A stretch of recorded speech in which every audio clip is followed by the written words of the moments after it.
안녕하세요. 법률가를 위한 인공지능 중급편 6번째 강의를 시작하겠습니다. 저는 가이스트 기술경영학부 기술경영전문대학원의 김병필입니다. 지난 시간에 IMDb 영화평을 긍정 리뷰와 부정 리뷰로 분류하는 문제를 봤었습니다. 그런데 이제 학습 데이터를 가지고 이제 정확도를 평가해 봤을 때는 정확도가 무려 97.97%까지 이렇게 높은 결과가 나왔는데, 오히려 시험 결과에 대해서는 87.1%밖에 되지 않는 굉장히 낮은 점수가 나왔습니다. 87%가 사실 그렇게 낮은 점수라고 할 수는 없지만, 그래도 학습 데이터의 평가 정확도에 비해서 보면 훨씬 낮은 점수라고 할 수 있죠. 이제 이런 문제가 왜 발생하느냐, 이것은 우리가 학교 다닐 때 시험 문제를 보던 것과 비슷하게 생각을 하시면 되겠죠. 그래서 이제 문제집에 있는 문제들, 교과서에 있는 문제들을 다 외워서 이렇게 머릿속에 다 넣어놨는데 시험에는 다른 문제가 나오면 응용이 안 되는 거죠. 이제 그런 것을 이제 인공지능 쪽에서는 과적합을 했다. 그러니까 이 기출 문제, 문제집에 있는 문제만 공부를 해서 응용이 안 되도록 되었다라고 하는 것입니다. 이 영화평이 긍정이냐 부정이냐 이걸 잘 알아맞추는 게 뭐가 그렇게 대단히 중요하냐라고 생각을 할 수도 있는데, 인간이 어떤 사람이 쓴 리뷰가 긍정적이냐 부정적이냐를 이제 알아맞추는 문제를 보통 센티멘트 분석 혹은 이제 감정 분석이라고 부릅니다. 사실은 어떤 회사가 새로운 제품을 내놓았을 때 소비자들의 반응이 긍정인가 부정인가를 자동으로 데이터를 이제 빅데이터를 가져와서 분석을 한다든지, 혹은 주식 투자를 할 때 투자자들이 특정 주식에 대해서 긍정적인 의견인지 부정적인 의견인지 트위터에 올라오는 사람들의 의견을 보고 이제 실시간으로 투자 결정을 하는 그런 어플리케이션들도 있습니다. 그러니까 이런 센티멘트 분석에 있어서 정확도를 조금 더 높이는 것이 상당히 중요한 과제다라고 할 수가 있습니다. 여하간 우리는 학습 데이터, 이미 본 데이터는 잘 맞추는데 새로운 데이터는 잘 못 맞추는 문제, 과적한 문제를 이제 어떻게 해결하는가에 대해서 살펴보겠습니다. 우선 과적합이 발생하는 이유를 생각을 해보면, 우리가 이제 이번 중급편 강의 앞 시간에 배웠던 로지스틱 리그레션 같은 경우에는 이렇게 데이터는 복잡하게 분포되어 있는데 그런 데이터를 충분히 정교하게 이제 발라내지 못하는, 충분히 정교하게 구분해내지 못하는 문제가 있었습니다. 이런 경우를 우리는 언더피팅이라고 부릅니다. 그런데 이제 우리가 원하는 딱 적당한 학습의 정도는 이렇다라고 할 수 있죠. 근데 이렇게 놓고 보면 사실은 가운데 있는 이 꽃표 두 개의 데이터는 이 적당하게 피팅된 경계 결정선이 제대로 분류를 못 해내고 있습니다. 그런데 사실은 데이터가 경계선 부근에서 이렇게 섞여 있는 것은 어쩔 수 없는 것이고, 그래서 이 X표 되어 있는 중간에 있는 데이터까지 피팅을 시키려고 하면 오히려 이런 결과가 나와버리게 되는 거죠.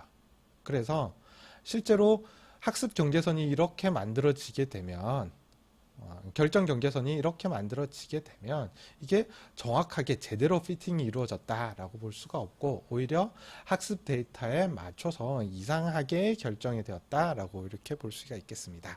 그래서 이런 식으로 경계 결정선이 결정된 경우를 우리는 오버피팅이다라고 부릅니다. 지지난 시간에 봤었던 이 중간고사, 기말고사 점수를 가지고 합격 여부를 평가하는 이 데이터에 제가 몇 가지 이상한 데이터를 넣어봤습니다. 실제 데이터에는 없던 것인데요. 이렇게 4건을 넣어봤을 때 과연 인공신경망이 어떤 식으로 결정 경계선을 합숙하는가 살펴봤습니다. 그런데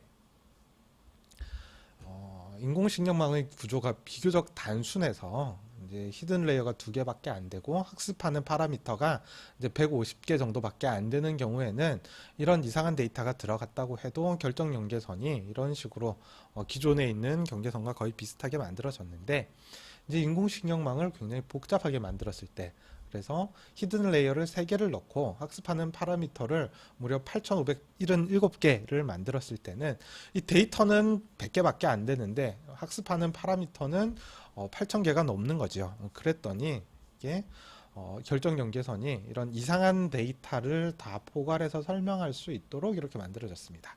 그러면은 이 결정 경계선에 따르면 사실은 학습 데이터에는 없지만 여기에 있는 낮은 점수를 받은 사람들, 잘못해서 이제 실제로 이제 이 인공지능을 가지고 예측 문제를 풀어본다고 했을 때는 잘못된 예측들을 이 공간에 대해서는 수행하게 되겠죠. 그러면 오버피팅이 일어나서 테스트 데이터에 대해서는 오히려 정확도가 낮아지게 되는 문제가 발생하게 되는 것입니다. 이런 오버피팅 문제를 막기 위해서 이제 훈련 데이터, 시험 데이터뿐만이 아니라 그 중간에 검증 데이터라고 하는 것을 넣습니다.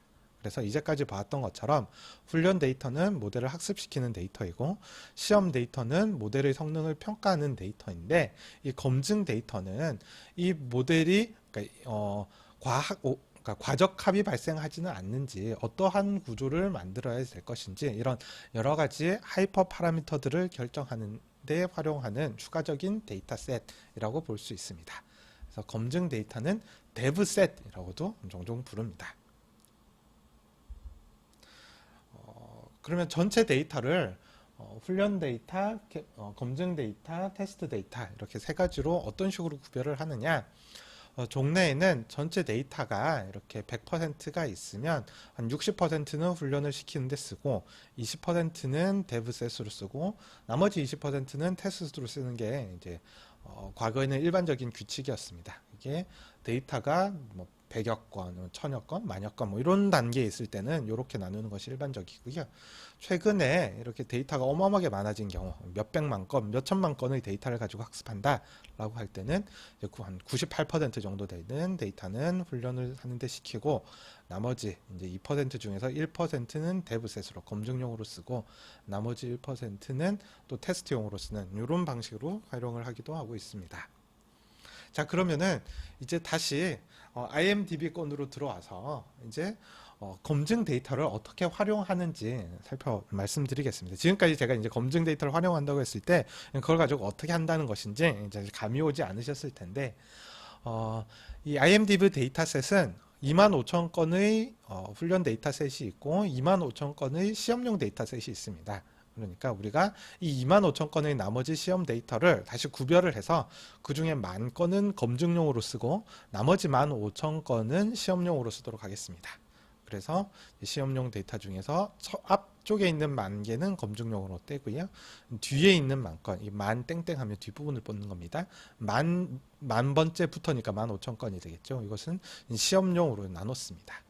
그래서 이제는 신경망을 훈련을 시킬 때 이게 훈련용 데이터를 넣는 것뿐만이 아니라 이 검증 데이터를 이렇게 같이 추가해 줍니다.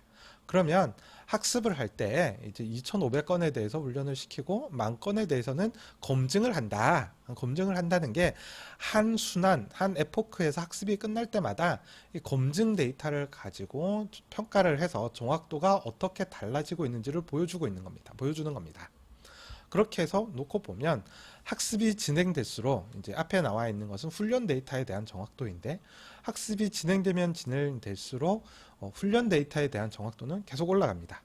하지만 훈련 데이터의 정확도가 올라가는 데 비해서 이 검증 데이터에서의 정확도는 처음에는 올라가다가 그래서 7순환까지는 올라가다가 8순환이 되면 오히려 줄어들게 됩니다. 이 시점부터 과적합이 생기게 되는 거죠. 그래서 경계 결정선이 이제 학습 데이터에 딱 맞춰가지고 이제 이상한 방식으로 변화가 되기 시작하는 겁니다. 이걸 그래프로 그려보면 이렇습니다. 그래서 이제 데이터와 가설의 예측값 간의 차이를 이제 그 코스트라고도 하고 손실이라고도 한다고 그랬죠. 그 값을 그려보면 학습이 거듭됨에 따라서 훈련 데이터에 대한 오차는 줄어드는데 이제 밸리데이션 데이터에 대해서는 줄어들다가 8순환이 되면 오히려 늘어나기 시작하고요. 정확성의 경우에도 조금 전에 말씀드린 것처럼 학습 데이터에 대한 정확도는 쭉 올라가는 데 비해서 검증 데이터에 대한 정확도는 이렇게 7순환까지 올라가다가 이 8순환 때부터 이제 떨어지게 되는 겁니다. 그러면은 이런 과적합을 막기 위해서 어떻게 해야 되느냐?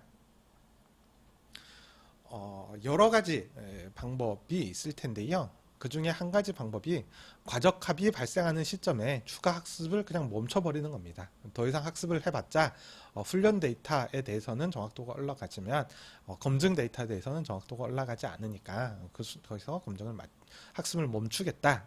학습의 조기 종료, 얼리 스토핑이라고 합니다. 얼리 스토핑이 좋은 방법이냐 아니냐를 놓고는 좀 논쟁이 있지만 쓴다고 해서 나쁠 것은 없는 방법인 것 같습니다. 그래서 우리가 지금 하고 있는 IMDb 과제에 대해서 얼리 스토핑을 적용을 해보면 그 20순환을 20에포크를 학습했을 때는 테스트 셋에 대해서 애큐러시가 87.2% 정도밖에 안 나왔었는데 7에포크만 학습을 하고 이제 학습을 중단시킨 경우에는 오히려 테스트 셋에 대한 정확도가 89.13%로 거의 2% 가까이나 올라가는 모습을 볼 수 있습니다. 7순환까지 멈췄을 때 학습 데이터에 대한 정확도는 93%였는데 밸리데이션 데이터에 대해서는 정확도가 88.3%였고 나중에 테스트 셋에 대해서 애큐러시를 평가해보면 89% 정도가 나오는 것을 볼 수가 있습니다.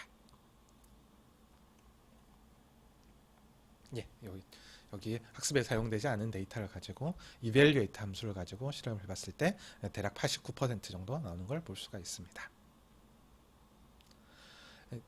이제 여기까지 IMDb 영화평을 긍정이냐 부정이냐 분류하는 문제를 소개를 해드렸고요. 이제 실제 학습 데이터나 이렇게 IMDb 데이터셋에 들어가 있지 않은 완전히 새로운 데이터를 가지고 잘 동작하는지 한번 시험을 해보면 어떨까 싶습니다. 이 데이터셋이 나온 것이 2016년 이전이기 때문에 여기 2016년에 나온 웨스트월드라고 하는 드라마에 대한 영화평은 이 데이터셋에 들어있지 않았겠죠. 이 영화평을 제대로 분류해내는지 한번 보겠습니다. 참고로 웨스트월드라는 드라마는 시즌 1은 진짜 재밌고 시즌 2는 정말 재미가 없습니다. 그래서 시즌 1에 대한 매우 긍정적인 평가와 시즌 2에 대한 매우 부정적인 평가가 깔리고 있는 드라마입니다. 그러면은 이제 이 데이터를 가지고 실제로 이제 우리가 학습시킨 인공신경망에 넣으려면 다시 이제 벡터를 만들어야겠죠. 케라스에서 데이터를 읽어왔을 때는 그 개발자가 미리 숫자화 만들어 놨었는데 이제는 그 과정을 저희가 직접 해야 됩니다. 그래서 이 입력 문장이 있으면 어떤 과정을 보통 거치느냐, 일단 소문자로 다 번안을 시키고요. 그 다음에 이것들을 이제 스페이스를 기준으로 해서 이렇게 쪼갭니다. 이걸 토큰화 시킨다라고 하고요. 그 다음에 문장 부호들은 다 없애버리고, 그 다음에 우리 단어 인덱스 사전에 있는 것을 가지고 이제 인덱스로 변환을 시킵니다. 그리고 지난 시간에 말씀드린 것처럼 이게 문장 벡터, 단어 사전에 10,000개의 데이터가 들어있으니까 총 10,000개짜리 벡터 배열에 00000 들어가 있는데 단어 인덱스 사전에 들어가 있는 부분은 다 1로 이렇게 만들어줘서 이 백 오브 워드 배열 벡터를 만들어내는 과정을 거칩니다. 이 과정을 직접 거쳐서 한번 평가를 해보겠습니다. 사실은 이런 단계를 전처리라고 하는데 이 전처리 단계에는 좀 더 많은 다른 테크닉들도 적용해 볼 수 있습니다. 그 대표적인 것들이 어간 추출이나 표제어 추출 이런 방법들이 있는데 이것들은 다음 기회에 설명을 드리도록 하겠습니다. 그래서 긍정 리뷰를 한번 넣어봤습니다. 긍정 리뷰를 넣어봤더니 긍정 확률이 91.67% 긍정이라고 잘 예측을 했고요. 이제 부정적인 것들도 한번 넣어봤습니다. 그래서 이제 부정 리뷰를 넣었더니 긍정일 확률이 0.02%라고 해서 잘 예측을 하고 있습니다. 그런데 지금 저희가 사용하고 있는 방법의 한계를 한 가지 말씀을 드리려고 합니다. 예를 들어서 이런 문장이 있다라고 생각을 해보시죠. Not very good. This movie is not interesting. Not excited. Not fantastic. Not funny. 근데 보면은 여기 very good, very interesting, excited, fantastic, funny 이렇게 좋은 문장들이 되게 많이 들어가 있죠. 그런데 not은 딱 하나 들어가 있는 거죠. 왜냐면은 우리는 단어가 여러 개 들어가 있느냐 이걸 세지 않고 그냥 이 단어가 이 문장에 있느냐 없느냐만 봤으니까요. 그러면은 이제 요 문장을 넣었을 때는 오히려 확률이 높진 않습니다만 긍정일 확률이 51.32%다라고 해서 우리 긍정이라고 잘못 평가를 한 결과를 내놓았습니다. 이처럼 부정형 문장 혹은 다른 그 어구 같은 것을 제대로 인식하지 못하는 것이 이렇게 백 오브 워드 배열을 만드는 형태의 문제인데요. 이것을 해결할 수 있는 방법 역시 다음 기회에 말씀드릴 수 있도록 하겠습니다. 이제 IMDb 영화평 예측 문제는 여기까지 하고요. 다음에는 다중분류에 대해서 설명을 드리도록 하겠습니다. 다음 시간에 뵙겠습니다.